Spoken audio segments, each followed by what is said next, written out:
really just yielding and giving up the pressure for his team to win in bot and mid. We'll need to see if we have a similar draft, and definitely need to track what Revolta gets his hands on in this draft. 100%, because already that's the top lane and jungle duo that took them out. The Na and the Lee Sin both erased, and that just leaves a big hole in that top side of the map. That's what you do if you get beaten by a team. The best way to adapt is actually just to get rid of the comfort picks. What worked last time, force them to adapt at least.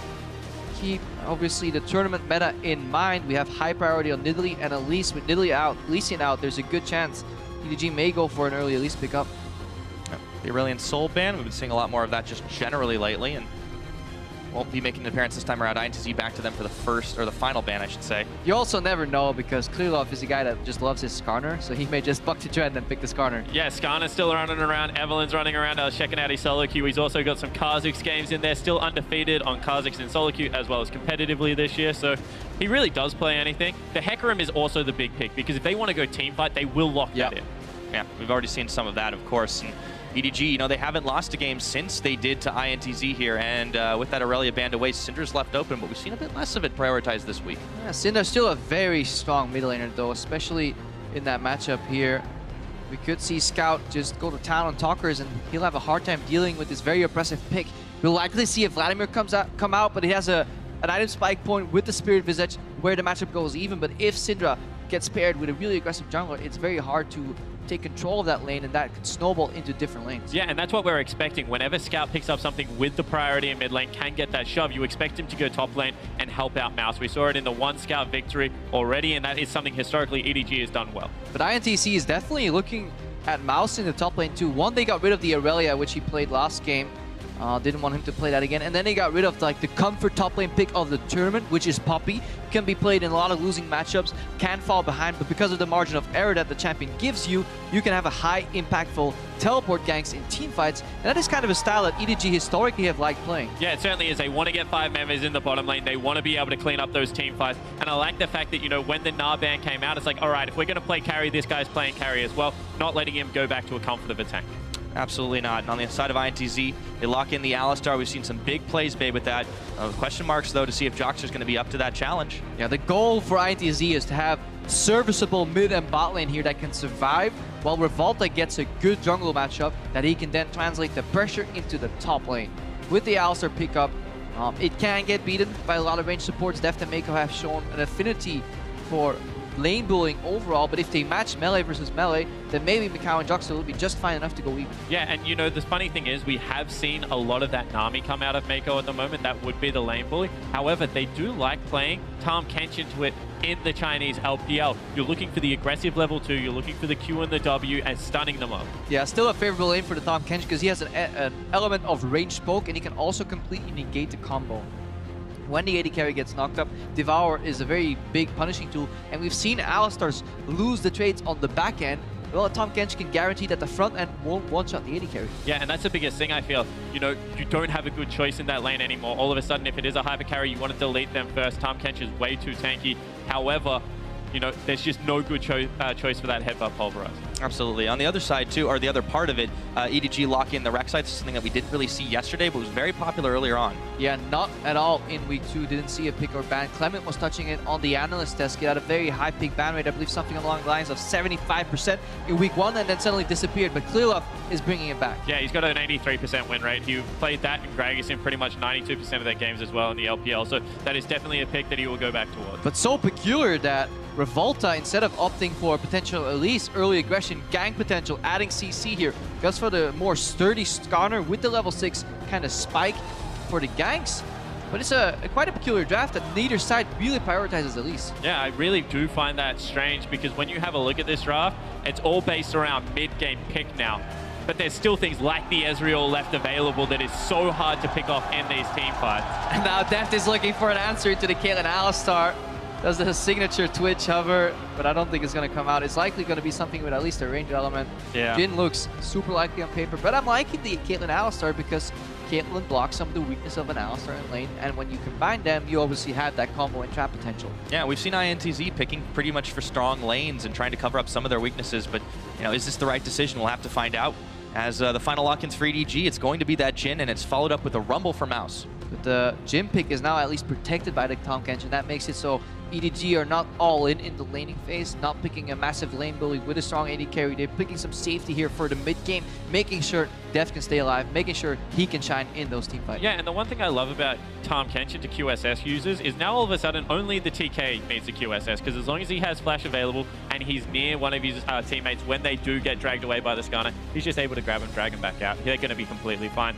Interesting though that Mouse would go towards an AP top laner. I expected a hard tank to come out here, something like a Maokai to really shore up the team comp. However, he has gone to fight that lane. That has been his tendency very often in the later stages in the LPL. However, if you look at the team comp with a tanky RekSai, with a non-trading support like a Tahm Kench, EDG is likely looking for a little bit more damage and just engage in the team fights. Why they want to supplement that with a Rumble. A very good pick into the Jayce too, very conventional answer to the Jayce when Kennen is banned. Yeah, I completely agree with that. I like the fact that Rumble now gets a push in a lot of these matchups and also sets up ganks, especially when you're looking towards something like a RekSai, incredibly well. If ClearLove does get ahead in his pathing in this game, there's a big target on Yang. Scout roaming up there, he's going to have to survive. iNTZ will have to be careful rather in the top side of the map here. We have the shove from the Rumble, but dangerous trades into the Jayce. We have Syndra, which always has pressure on the Vladimir early, and the Skarner can't really influence. He has kind of one shot on the level 3 or 4 gank. He can still surprise, you know, if he gets a CC off.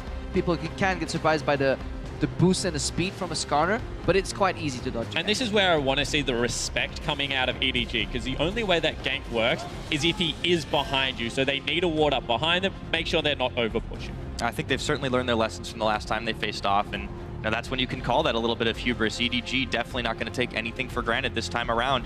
And it's a dangerous composition to be playing into. We've seen some Skarners really be able to go off to start things off here. But we want to know who you guys think is going to come away with the victory here today. Be sure to let us know on Twitter. Hashtag EDG win if you think the Chinese champs are going to take this one home, or hashtag ITZ win if you believe in Brazil. Hit us up at LOL Esports. We'll check those out later on in the game. And you know, if history has shown us anything, it's that these two teams are much closer than the LPL team would be comfortable with, and iNTZ had a beautiful performance last time. I want to see what they have prepared. Yeah, gotta keep our eyes on the top lane and the jungle, but we shouldn't be surprised if suddenly Deft and Meiko whip something out and a solo Deft happens in the bot lane. So many things to track here. Excited for this matchup. Oh, it's going to be great, and definitely want to keep an eye on that bottom lane early on, but we will have to be watching the jungle matchup every lane. Who are we kidding? It's Worlds 2016. Group C, we're going to find out who makes it out today. It all starts right here with EDG versus iNTZ. And as they get onto the Rift, what you really have to look for is the creative level 1s that come out of the bottom lane of EDG, because Deft Meiko fight for vision control very well. And if they're able just to disrupt the Caitlyn Alistar push, it puts the iNTZ bottom lane on a big back foot. Yeah, definitely pressure right there. Any team that has a tendency of aggressive level 1s should definitely scrim CLG, because they also have a penchant for that. Some really creative strategies. We see the early lane ward here. Teams just like knowing whether the enemies are starting camps or whether they're showing in the lane early here. So that's why you see these almost random wards in lane that really don't serve a purpose. It's to just spot somebody walking back to lane a fraction of a second sooner. See if they can get something a little bit quicker, and iNTZ going to give the respect deserved, but EDG are already waiting in that brush if they step too far forward. We've seen face checks turn deadly before, but it might be a 3v3. No, they just walk away. A few pokes and no damage taken. Spire obtained. That's 15 gold. Yeah, that's worth. It's as close as you can get to playing Dominion. Ooh, too soon. All right, so as things settle into it, we talked about the early pressure that Scout should have on Tockers here with the Syndra pick. We'll see how it starts working out as we hit the mid lane. Yeah, Talker's trying to get access to the wave early, which means if he has to turn around and trade with Scout, he's just going to eat a lot of minion damage here. Vladimir's trading pattern is basically charge up his Qs on the creeps, and then once it becomes empowered, get a good trade-off. But Scout's trading pattern basically means he wants to hit the range creeps with the spheres and Talkers at the same time. That is a kind of ideal scenario here for Syndra. So what you should see over and over again is kind of Scout walking up when the Qs aren't charged, and doing exactly that, putting down as much harass as he possibly can, whilst not missing out on CS. One thing I will say about Scout, he's a very good pushing mid lane. He actually has very good control over when the wave is going to crash and when he wants to leave the solo lane. All right, keeping our eyes on the jungle stars here, we see Revolta going for what seems to be red into Raptors, into enemy blue, but look at this. Wolfsprite spots him here.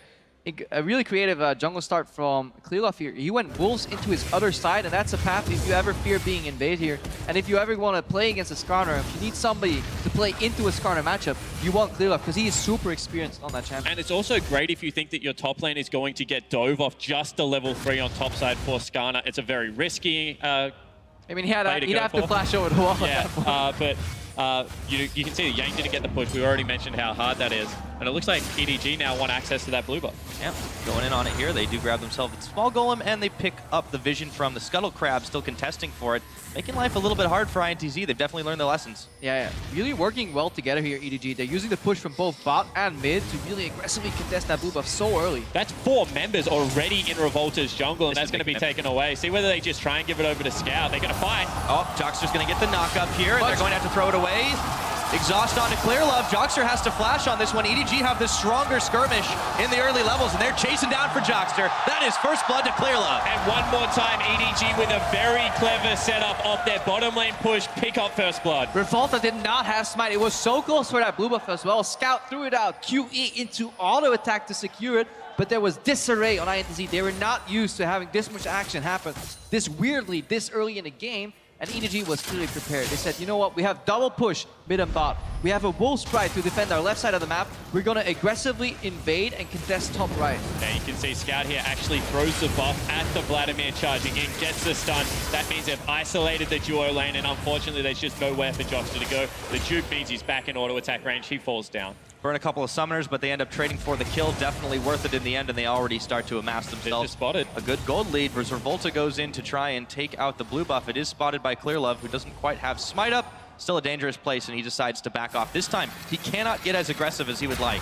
Yeah, that must have been a ward from the top laner here. So EDG, not only do they coordinate and engage on the right side of the map, they told Mouse to go ward to blue buff himself, and again they spot out Revolta. They're really reading iNTZ here, and this RekSai Skarner matchup is clearly being won by ClearLove and his teammates. Yeah, it certainly is. And you can see that even though Mouse has fallen behind now in CS, that did secure another blue buff over for Scout, so he's going to be able to continue to push this advantage. And what we think should be a good lane for Vladimir, once it hits that item spike, is just going to be delayed a little bit more because now all the pressure is in the Syndra's hands. Matchup is incredibly blue buff and lost chapter dependent. So when a Syndra gets access to both chapter and blue buff, he can continuously push and bully Tockers at the same time here. Tockers wants to survive, get at least negative folks there, and build up towards, you know, that Spirit Visage. Yeah, he's got to not start eating those stuns as well. He will get the wave pushed towards him, but Scout's already amassed a decent gold lead on him, just individually. And you can see pinging down bottom right now, Scout and ClearLove, they want to go on a roam here. This is another turret dive. Already they've pinged the turret, they've forced the wave in, they're going to use that push, and all of a sudden, Scout's level 6. This is looking bad. Oh, they lay in wait.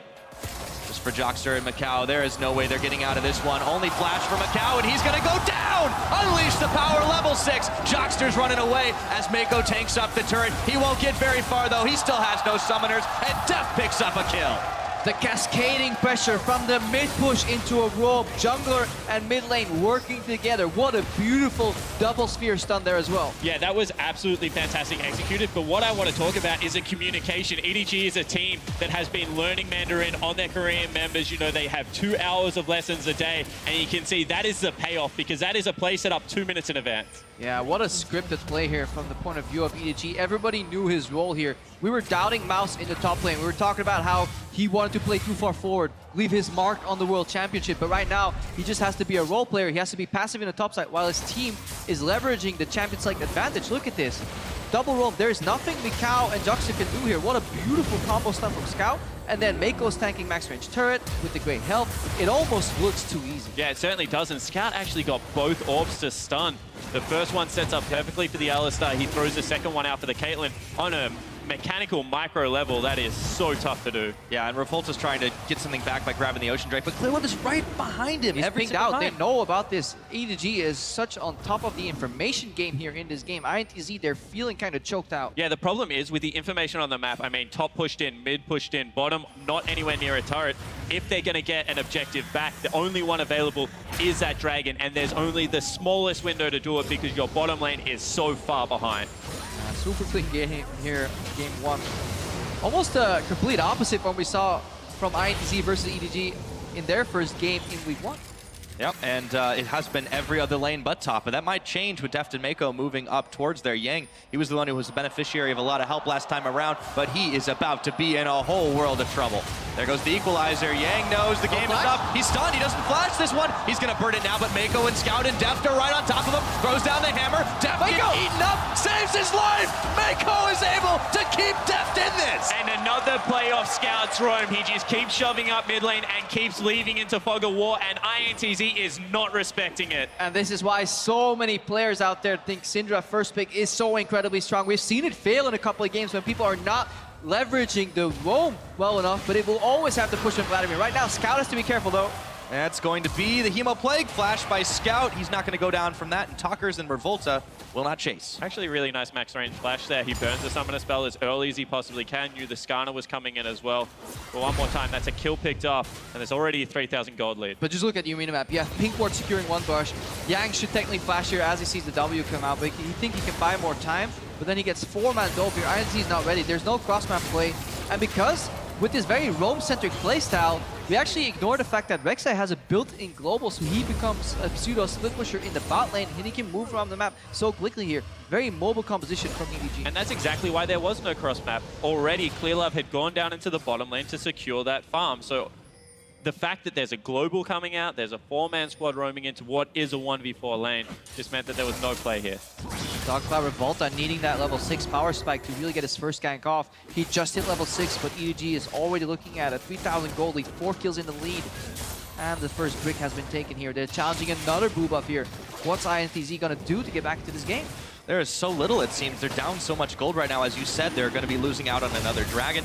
And a big part of it has actually been ClearLove as well. Like, he's sitting so much more gold over Revolta, and this is just the polar opposite of the first game we saw. You can see that EDG clearly took these lessons to heart. If there was any doubt left after what they did in the latter half of week 1. Yeah, it certainly was. You know, when you talk about, you know, ClearLove, he's got Skarner, RekSai this time. This was his most comfortable jungler behind Gragas. And losing out on Gragas, you were like, what does this actually do for the mid game of EDG?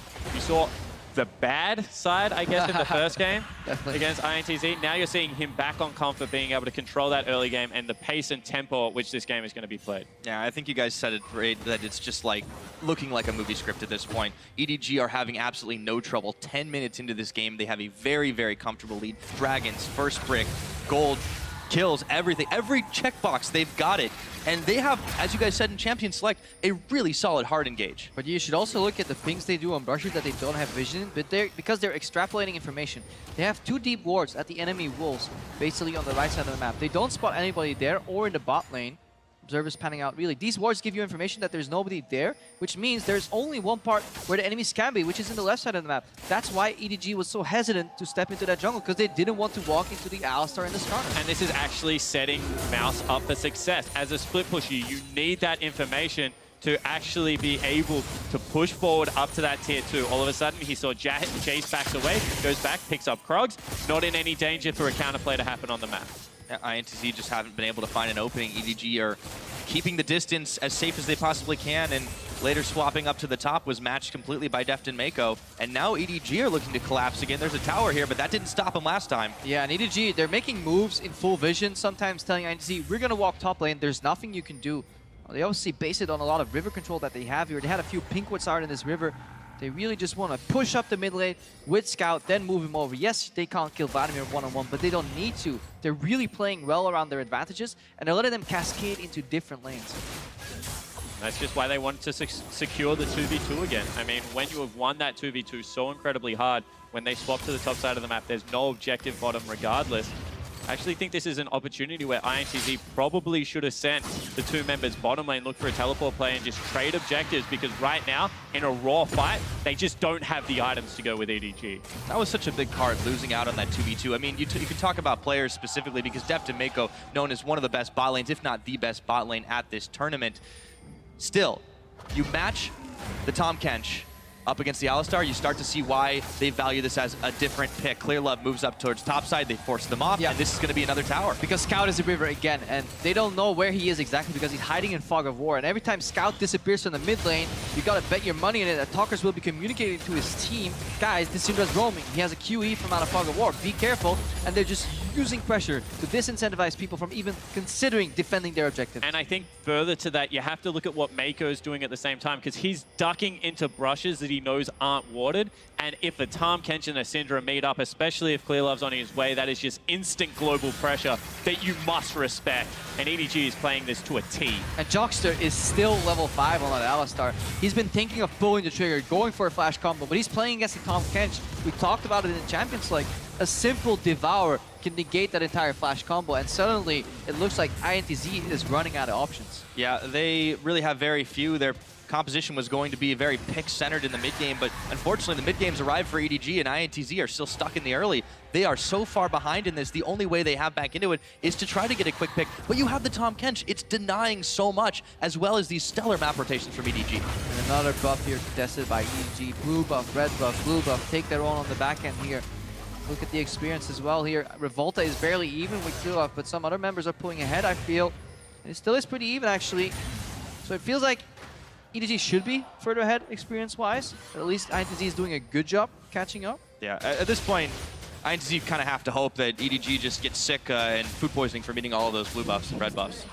There's really not much more left. Yang does secure a turret that gives some much-needed gold to them. Yeah, Yang's actually up 30 CS, so whilst we have been complementing the map play, Yang has slowly built himself up a 1v1 lead, which you know you have to give respect to the top lane of iNTZ. We said if there is an area they're going to take advantage of, it would be that. But at the same time, you have to say Mouse this time around is just letting him have it. Yeah. He understands that all he needs is the equalizer. Let the Jayce get a little bit ahead. It is not needed. And the curtain call opens up, and they throw the equalizer. All of a sudden, a massive collapse. Revolta's here. micaO's going to heal, but that's not going to keep him alive for much longer. They throw everything on him as he's slowly struggling away. Jockster getting swallowed by Meiko, and Mouse will pick up the kill. 1 for EDG. But actually a lot burnt. When you have a look at that, you thought micaO would fall down, Jockster would fall down. However, Revolta able to get in there with some clutch slows and save them. But it feels like EDG is always fighting with a purpose. That wasn't just a random pickup. On the back end there, they force him to base. They will get this Herald right here, and at the same time, they moved over Syndra to the bottom lane, but they have to back off. So maybe they miscalculated a little bit on the engage there. The idea was right, get it to 1 or 2 kills in the top lane, brute force that, you know, curtain call and the carpet comes out. But at least iNTZ held off on that play. Yeah, you know things are looking pretty good for you when your worst case scenario is EDG is only getting 1 kill and then nothing else. Yeah, there was cross-map play though, a little bit chip damage bot lane turret. Yang is kind of been isolated here, and if you look stylistically, if there's something you want to do against an iNTZ lineup, it is find a strategy that somehow does not involve Yang in the game. Yes, he has a CS lead, but he hasn't even played League of Legends at this point. He's been playing Farm Simulator in the top lane and now in the bot lane, while EDG is just winning the 4v4. And you know, the longer this game goes, the more irrelevant that's going to become, because there's so much damage from such long range that Yang's not really going to be able to participate in these team fights if the gold lead continues to extend. You've got the stuns that are going to come out from Scout, you've got the equalizer, you've got the curtain call. Realistically, I mean, Jayce wants to play the poke battle, then be able to dive in and assassinate, but EDG's comp just plays the game from such long distance that that's not going to be a reality. Yeah, when you're getting outrange, that's also pretty rough. Mouse has taken a few cheeky shots towards Jockster, but he knows enough to respect the distance. That pink ward that was cleared away, spotting Revolta. Meanwhile, EDG secure a less than contested tower in the mid. Parting shot from Yang, though. Yeah, he can poke, but there's just a lack of follow-up here. Right now, he's here we go. Combo into trap. This may get ugly. Oh, headbutt pulverize. Equalizer's on. micaO standing right into it, but Mouse is going to go down. Jockster burning. They have to trade aggro here, so they will secure that. That's the first kill for iNTZ, but they trade it for another dragon. But finally, iNTZ actually make a cross-map play. I mean, you see EDG, they want to play towards a dragon, they want to play towards mid lane turret, so iNTZ send Revolta top and pull the trigger on a dive. That's well played. Yeah, very, very smart play here. Looking at how they could see the bot side of the map. They traded for a kill on a tower in the top lane. Right now, they need brute gold. They don't care about the stats that this dragon gives because they just need money in the bank right now. But Yang stuck in the bot lane playing 2v2, getting engaged right now. Oh boy, has to burn that flash, followed by ClearLove. The knockup is there. The stun does not connect, but Tahm Kench is coming in hot, and they don't even need the curtain call. Meiko with the finisher. Yeah, really nicely played. I mean, we can compliment cross-map plays as much as we want, but Yang didn't respect the 4-man squad that had just taken Dragon, and they're going to give up a tier 2. That's also the strength of that Tahm Kench support right here. The Abyssal Forge can deliver and make a seeming 2v1 into an instant 4v1 and it wasn't enough for Yang to hold, and another tower is getting put so low. EDG with massive objective pressure. Yeah, and Jockster nearly bought it there as well. He had his flash, but he held on to it for all of that. iNTZ do manage to force them off, but not before a lot of damage was done. And here's how it all began. Yeah, Yang knows people are around. He's aggressively defending this wave. Tries to get out, respects the flash, honestly. The knockup, it's too little, but then suddenly out of nowhere, there's an Abyssal Voyage, and random lick plus curtain call would mean guaranteed death there for Yang. So hard to spot, but at the highest level, you need to respect these rotations. Yeah, and I don't even think it's about spotting it. It's just that if you've seen a member, one member die to 3 members, there is always a cross-map play available, and you should respect it and just defend a turret and back away when multiple members show up. That was not the case here. Certainly not. In EDG, they know they have the power. They're going to use it. Tockers forced to pool back towards his own base. They've invested in a lot of pink wards here. iNTZ trying to spot the movements of EDG, but it is just seeming like too little and too late. Gotta keep tracking Yang though. He has the damage. He almost finished building that Hex Drinker. A good shock blast from the flank that can't be soaked up by the tanks could be enough to put Scout or Deft low enough on HP that they don't really want to fight. There's no QSS finish, so Revolta could turn the tides. Yeah, ClearLove trying to take out this blue buff here, should be able to secure it, smite it, and Deft just instantly goes on. micaO going down slow by the equalizer, and Jockster's getting barbecued here. Has to run away. That is another pickup for EDG, and it looked like it was no sweat. When your support just turns around and lets you die, that's when you know you're behind and you're done for. Jockster wanted none of that. He just was, he turned into a KDA player right there, died 3 times, was like, I'm not dying for my AD carry again. And one more time they do it with top lane set up, so that means another objective will fall right now for EDG. Credit one more time to iNTZ. Yang was still bottom lane, he's still pushing in, trying to get gold for his squad. But at a certain point, you just have to group as 5 and try and fight because they're like a wrecking ball right now through your base. And this is not what their composition wanted to do, but it doesn't matter when you're already being pushed in sub 20 minutes. iNTZ trying for a desperate charge to push them off. Deft in front, but he's still a very safe distance away. Meanwhile, Yang continuing to push on the bottom, but he is met by Mouse.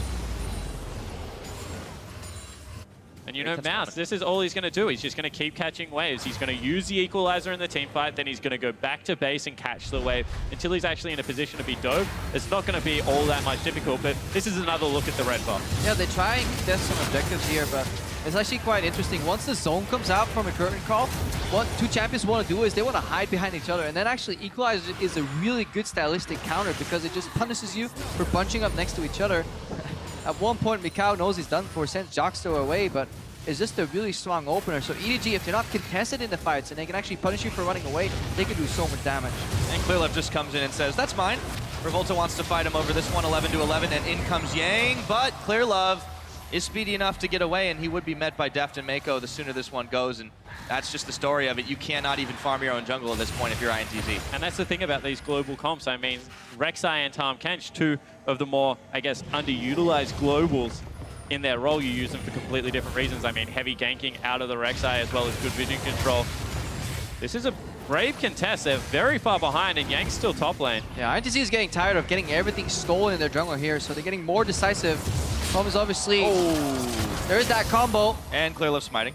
So he gets it away in the end. Doesn't really value a blue buff too much on the RekSai. Scout being denied it in itself is decent for iNTZ. They're definitely looking for the silver lining on whole cloud of problems. Yeah, they certainly are, and I mean, you could just see that the frustration was starting to show because the members had grouped up around that objective, but Vladimir was like, guys, I'm level 13, I'm also up 20 CS, maybe we can stall this one out, but the bottom lane in the jungle did not want to let that happen. Tockers wanted nothing to the fight, and micaO, Jockster, Revolta, they're all in there. Well, it's unfortunate for iNTZ just falling so far behind. They need to find anything they can to come back into it. And you almost got to wonder if maybe some of their ban priority was a little bit wonky. They did ban away the Aurelia that they didn't actually have any trouble dealing with when they last met. The Poppy was something that's made big plays, but the globals they left open here. Obviously hadn't seen as much Tahm Kench, but that and RekSai are really turning the tides. Honestly, it feels like there's a lack of proactivity on the side of iNTZ, and it is based in their draft. They have the losing matchup despite being purple side.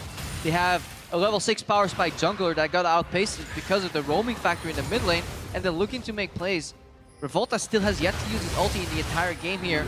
Jockster denied his level 6 very early on, and now has the ulti out. Yep, they haven't had an opening to use Revolta's ultimate, and the poke that they'd have just isn't been enough, and Scout is going to be able to walk away from that of Yang as well. In their credit, the gold advantage has stayed relatively stable. It went from a 3,000 gold to maybe 2,500 for the longest time here.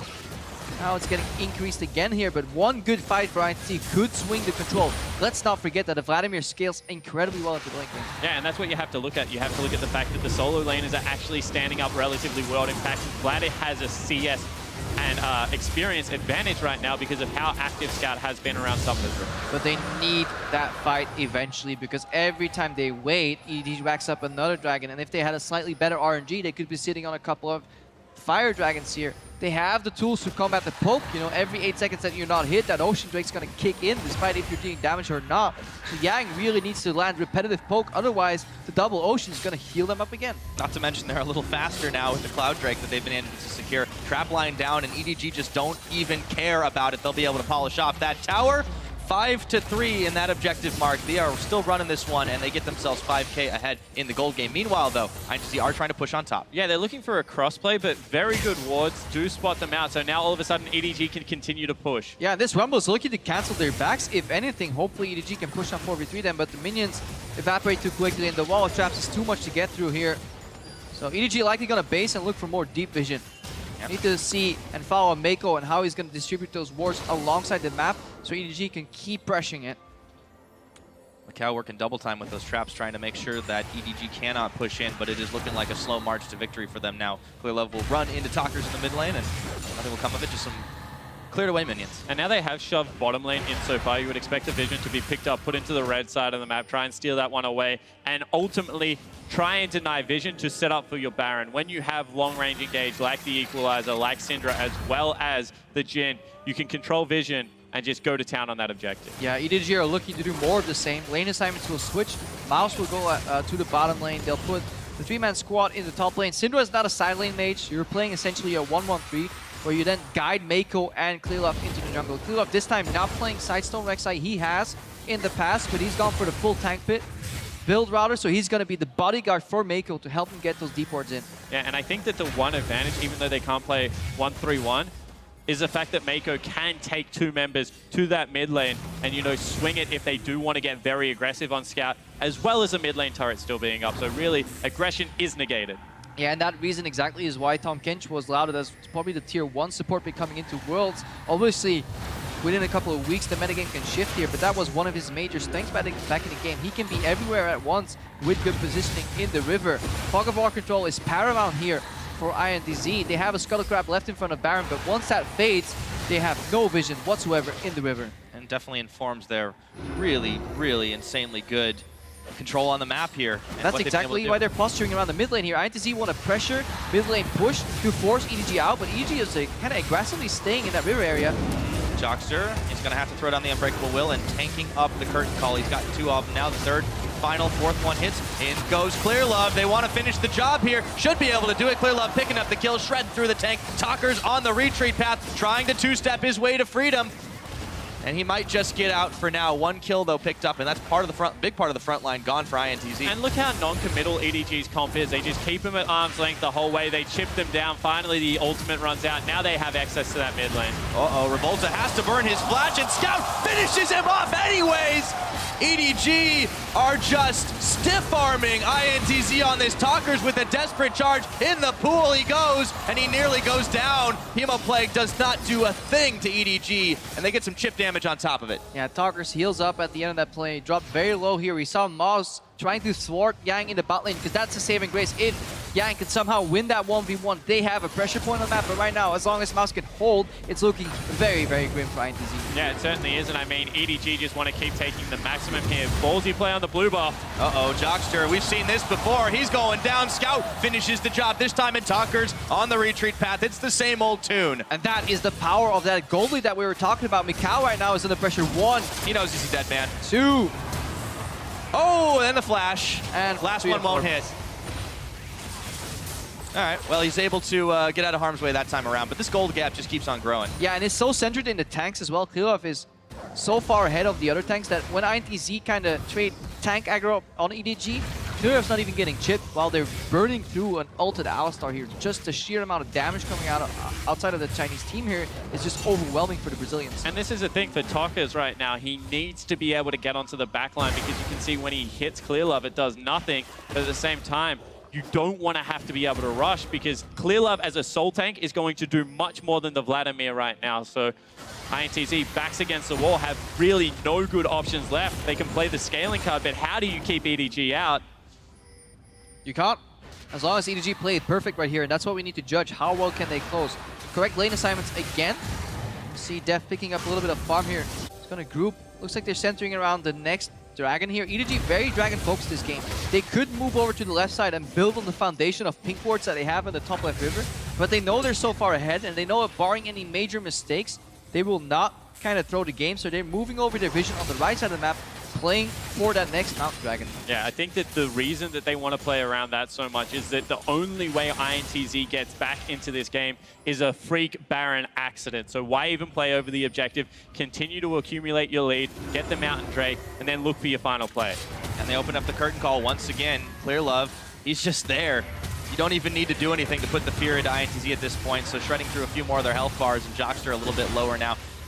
And as you said, non-committal, they can just keep firing away. Yang's the only one who can really return at this range. micaO, maybe a little bit, but we've seen him get caught oh so many times. They just keep marching and pushing and taking down this tower slowly. The damage, the equalizer. Scout is on a rampage now. And they finish off Jockster, or look to do it in just a few more moments. ClearLove, and that's a double kill for Scout. They just keep on going. Tockers, he's trying for more, but Scout is just wrecking through the team. ClearLove will fall. Scout will pick up the Quadra. Can he get the final? No, he can't. Tockers with a big shutdown. Yeah, and one more time, Scout goes over the wall, aggressive. Tockers keeps them out, but EDG come up huge in the team fight underneath their turret with a pretty suboptimal equalizer out of house, to be honest, because it left him in big harm's way. They're still able to pick up a clean team fight. Yeah, Mao's prioritizing the early Zhonya's as well, both for the lane matchup and both as well for his role within the team.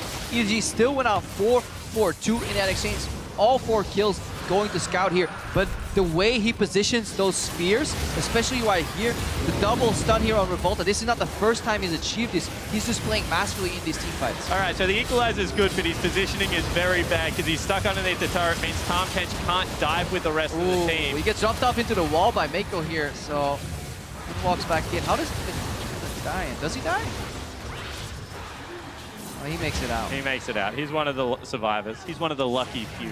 Kind of crazy to think that that is, by the numbers, the worst fight EDG has had this game. Yeah, iNTZ has only picked up 3 kills, 3 towers in this entire game. Big gold gap right now, 8,000 as we approach the 30-minute mark here, and everyone is eyeing the Baron. iNTZ are the ones that are getting pretty nervous about it, though. EDG still playing out very cleanly despite that last fight. But throughout the tournament, we've definitely seen mixed performances on this Syndra pick, and we've been shown here by Scout how to truly utilize it. 1-6, you don't have kill pressure, but you have push pressure. So what do? You influence other lanes. Then later on, as you set up for the sieges, it is all about the sphere placements. You drop 3 in front of you, and then you shove them forward, radiating outwards, getting the entire lane in stun range, and then you catch whatever you hit. Absolutely, and more to Scout as well. They played Pawn the last time these two guys met up, and it has just looked oh so clean. Pawn's no slouch, but I mean, Scout has just been magnificent in this game. Yeah, it certainly has. I mean, Pawn is still a great team fighter, but the reason they like to use Scout is his ability to leave lane early. He's willing to play that team-focused game. There's now Yang being caught off. Okay, Mouse is a little bit low, and Yang thinks he might be able to trade 1 for 1, but that's not happening. The gang squad's arrived, and he's dead. The zoning equalizer, the best of all skill shots. Tried to give him a red carpet to run down, and he just refused to be invited to the ball. Yang's that kind of guy. And as a result, he'll have 35 more seconds to warm back up at Fountain. EDG can start to pull the trigger here if they want. There is Revolta in the back. This could still be dangerous, but they want to try and fight it out. Baron's jumping Revolta quickly here, 7,000 right now, down to 6K here, but on the back end, the re-engage comes out. And the teleport for Mouse, the curtain call is open, keeps on going. Jockster still trying to push him out. Mouse looking for a flank on in. They want to find Tockers for the damage. micaO keeping a respectful distance. They've got the stun. They can eat him right on up. Meiko's there. Jockster's going down, and Tockers comes into the back line, but Deft says no way, and they are right onto the Baron. And EDG just looks so controlled in these team fights. They're not overreaching. Mouse this time zones away 2 people, and they just clean up everyone else. Yeah, Yang's coming in with a teleport. He needs a good combo here on Scout. Oh, Scout just finishes the job. Right back on Baron. They go in for seconds, and this would be a miracle steal for Revolta. He is in full vision, and EDG are just controlling, not finishing off the Baron. They are waiting for the moment. This is such great calm play here from Take it EDG. out. Completely unexpected, honestly, from a team outside the LPL Legion to keep that Baron on 1.5k HP. The communication required to do that is so impressive. And you can see the clean burst comes out more importantly, and this is why we're so hyped about the EDG lineup. One more time, disciplined play. They layer the CC, open up with the ulti, and because of this location of teleport, there is no way for micaO or Revolta to rejoin. Hey, look at the zone. Revolta and micaO are so stuck on outside of the fight. Do we go in or out? And then calmly, whatever's in front gets finished off by EDG. No panic. Calm and collect. They'll move into the Baron here. And again, we can't stress this enough. The fact that you realize Skarner has flash, we can't get to him. We're missing our abilities. And they keep the Baron outside of burst range for the iNTZ team. And eventually they realize they can't kill the Skarner. So they say, you know what, guys? We need to make something happen. So they call the burst there at the right frame. Yeah, this is textbook how you prevent a Baron steal. Just waiting, buying the time, and Revolta in full vision. There's no way you can. Yeah, the second the Jayce EQ misses and gets soaked up by members, the call comes out. Skarner doesn't have enough to challenge us. Everybody hit the Baron, and a perfect smash to the Not to mention level difference, yeah, too. the 3-level difference means that that's what they were waiting for. They were waiting for the EQ insta-flash to try and pick that one up, but unfortunately not going to come out. Good disciplined play. Now the siege really begins in earnest. Yeah, this is looking like the end game. ClearLove does get knocked up, but Jockster, oh, they open the micaO. turn call on him. micaO's already low, has to net behind the entire team. He's got bodyguards, but they are starting to drop. This tower is going to be open, and they can finish off Revolta. No, he wiggles his way to freedom. That's going to be one tower, but they've got to go back and heal up on the fountain, and meanwhile, their inhibitor's gone. All right, Tockers. Going a little bit too deep into this one. Has to pool his way to freedom, or is it? Protobelt, in goes Jockster once again. Desperation fight. Tockers tries to go one more time, but he gets exhausted. Deft takes down Jockster, and there just is not enough damage left in this composition. Yang on the side trying to find the kills. Scout just picks up yet another onto micaO. The damage is gone. Tockers is gonna go down just out of his pool, and Deft with a dominating kill. EDG, they make it look easy, but there's a couple of really sweet plays in that fight. The flash from Deft, another good double spear connect from the Syndra. So well oiled, so great teamwork as well. What a magnificent performance from EDG. Absolutely, it only took them 35 minutes, and they have silenced any more critics we would have had about them. EDG take down iNTZ. And you have to look at the fashion that they do it in. I mean, being able to pick up a controlled, decisive victory where at every stage of the game, they were the proactive team. And probably the favorite play still for me is the level 1. The fact that ClearLove has the presence of mind saying, you know what, I'll be leaning on the right side of the map with my plays and pressure. So what do I want to do? I want to secure the left side just to gain information. And he starts with the Wolf Smite, moves over. The Revolta invade gets forwarded because he suddenly is trying to jungle while somebody's watching you. It's really annoying when that Wolf Sprite is kind of watching you, so he has to get out of the jungle. Then Mouse dropped the ward there. Really just working as a unit from EDG. Impressive how they combine all these wards. So basically they have a toolkit of 5 trinkets, a couple of pushing laners, and they use it to completely choke out iNTZ. Yeah, and I don't want to take anything away from iNTZ. You know, they did... EDG did enough of that already. EDG just, completely throttled these guys. Gave them almost no openings. And I think the one strength they did have was that big CS advantage on Yang, but they could just never utilize it in team fights. And when you're playing against a team that has already won the rest of the map, the pressure that then goes on you, especially when you know you want to be split pushing against that Rumble, that's why they picked the matchup, just gets so increasingly difficult. And Mouse held. That's all he had to do. He got the early Seeker's Arm Guard, didn't go for the super fast Leanderies. He just held in his lane. When necessary, took a step back, put out the equalizer on the minions. He knew his role. His role was just to not die and then teleport in with team fights, and he was always ready. Revolta, we have to question the Skarner pick. It was power spiking too late. Barely got any ultimates off past level 11. The I whole think team was power spiked a little late. Yeah, everybody was getting just pushed in here. And on purple side, that's not something should happen in a draft. But he's the catalyst. He's the person that's supposed to speed up this entire process. And when you've got these losing lanes, and then you pick a losing jungler as well, it's always going to make the game a little bit more difficult. And you know, it just put them in a hole they couldn't recover from this time. Yeah, absolutely. That was going to be it for them. So now we're going to hand it off to the analyst desk to take a look at that EDG victory.